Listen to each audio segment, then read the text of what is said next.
Dearly beloved, we are gathered here today to enter this thing called life.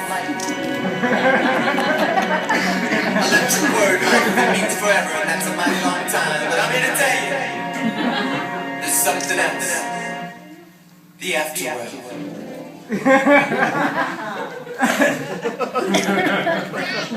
Please, let's get serious. Yea, though I walk through the valley of the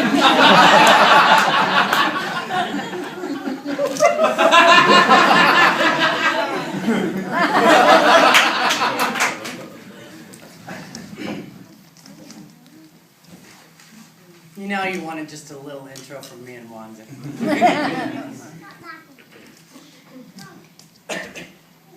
Dear friends, family,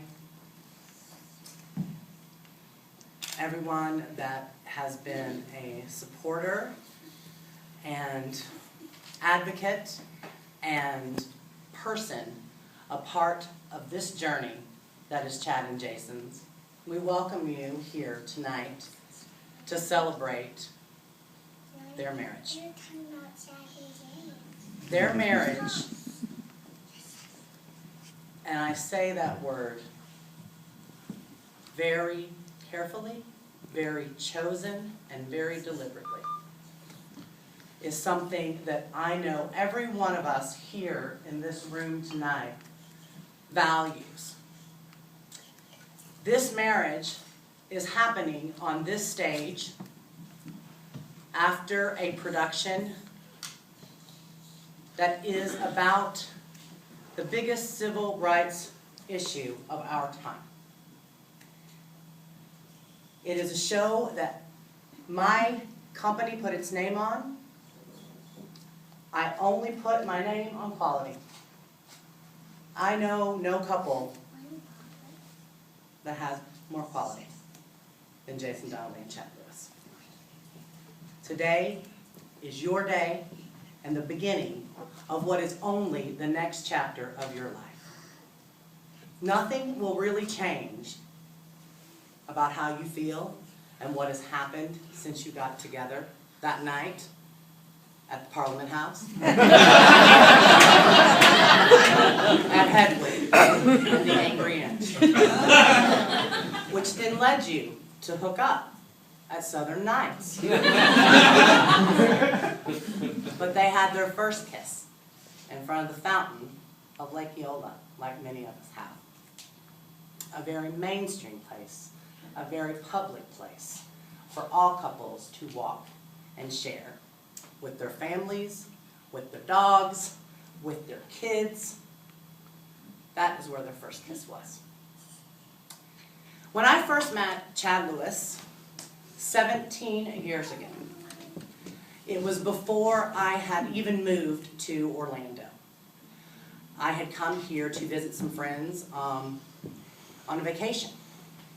And I went to the Civic Theater at the time to audition.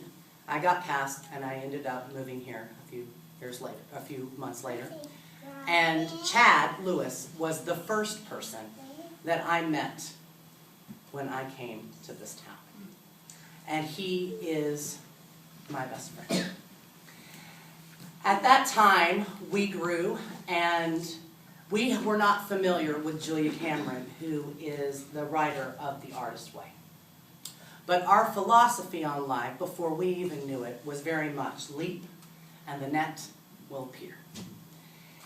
We talked and we dreamed about shows that we wanted to do together and adventures that we wanted to have together, and we sat in the park and picnicked while we were doing A Christmas Carol, where Chad was my assistant director, where I also met Pam O'Bannon, and we dreamed of having a boho arts festival in this very park in this community 17 years ago. Fast forward to 2004, we leaped, and the net appeared. That happened. We made that happen. In between then, another man came into the picture. This was Jason. whose sense of community was greater than anyone who's at the time I had ever met. If you are a friend of Chad and Jason's, you have been to their house on Thanksgiving. You have experienced the cooking of this man, which is fantastic for both meat lovers and vegetarians alike.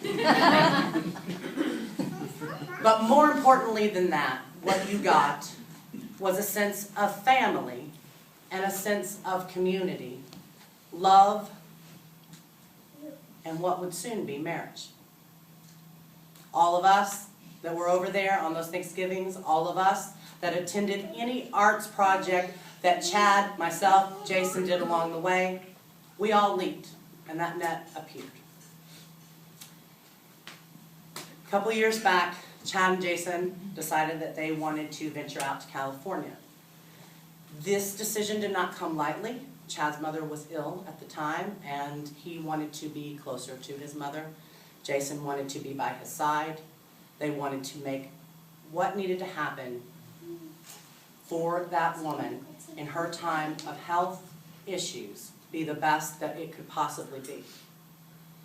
In doing so, they were leaving years of established career, friends that they considered to be their extended family, and also Jason's family who lives here. They leaped, and that net appeared. They went there, they took care of Chad's mom, who is doing better now. They got their lives to the next level. They started doing some work that is really important with adults with disabilities. And in doing this work, they taught these people the artist way, so that these people too could leap and the net would appear. They did that through technology with Jason and through theater with Chad. In doing that, they brought several of the art projects that we have worked on here in Orlando, including Todd Kimbrough's Loud, including Pete Herkin's children's show, to these adults with disabilities, and gave them an opportunity to go out into their community and do something good for that community. The last couple of marriages I performed, I carried a book that was given to me as a gift from someone who went to see Book of Mormon on Broadway, and it looks like a Book of Mormon, but it's blank inside. But since there are Mormons present, I chose this instead.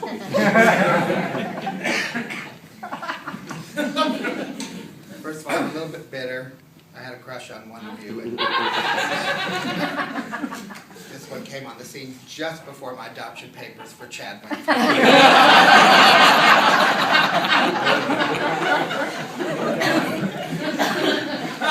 Also chose this book because I thought how silly all of this arguing and fighting is, both about marriage equality and just about religion in and of itself. None of us really knows until we die. In the meantime, doesn't it all go back to kindergarten? In the meantime, if we just share and treat each other the way we want to be treated, then the world would be okay, and this would be okay in our state. I read something that I wrote for occasions just such as this, and couldn't be more pleased that I'm reading it for the two of you. Love makes a family, like 1,000 different rivers form the sea. And love makes a family, like a picture-perfect puzzle, pieces all shaped differently. And though it seems to others that you may play different parts, as long as you touch hearts, love makes your family. You are the autumn leaves, you are the diamonds, you are snowflakes in the breeze. And just like the autumn leaves, though no two are just alike, together you'll make the tree. And though it seems to others that you may play different roles, as long as you touch souls, love makes a family. That blueprint etched in stone does not fit every home. The world draws boundaries so defined, but love crosses all those lines. If we're to show the children how, the time to start is now. Life will be your journey home, though the path will be sometimes rocky, sometimes slow. But you'll make the journey home if you build each other up in pride and pull closer as you grow.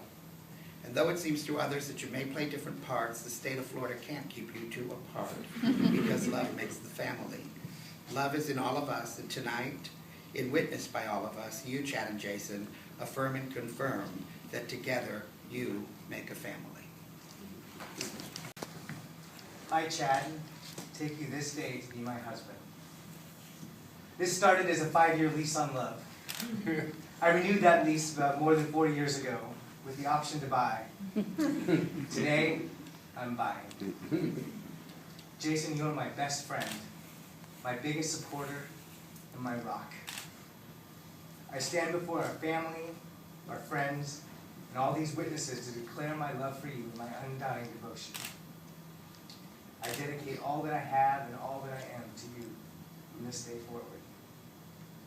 I promise you mystery, romance, adventure, love, and companionship. Jason, you are joyful, artistic, sexy, open, and most of all, nurturing. Jason. You make me a better person. I vow to love and honor you for richer, for poorer, in sickness, and in health, for all the rest of my days. I love you. Most any time that someone gets a tattoo, unless it's in Vegas and you're drunk, it is because it means something deeply significant. People wait a long time and toil over what sort of tattoos to get. These two men chose to not buy wedding rings, but rather have a stamp of eternity on their bodies. To me, that says power and longevity and eternity more than any ring that could be bought. The only proper way to bless these, as this is new in tradition, and I'm so glad that you guys are starting a new tradition, is to have a fairy princess. With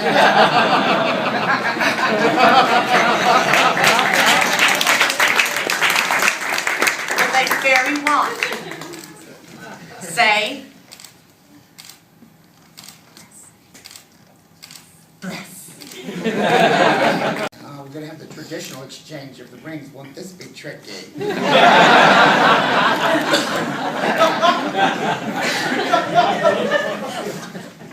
When you look at the rings on your fingers, may they serve as a reminder to both of you that you are not alone in this world. You each have permanently tattooed the symbol of your pledge to be one with one another onto your skin, where it will remain forever. You can't lose the rings. You can't take one off in a fit of anger, or because your Mormon relatives are coming over for dinner.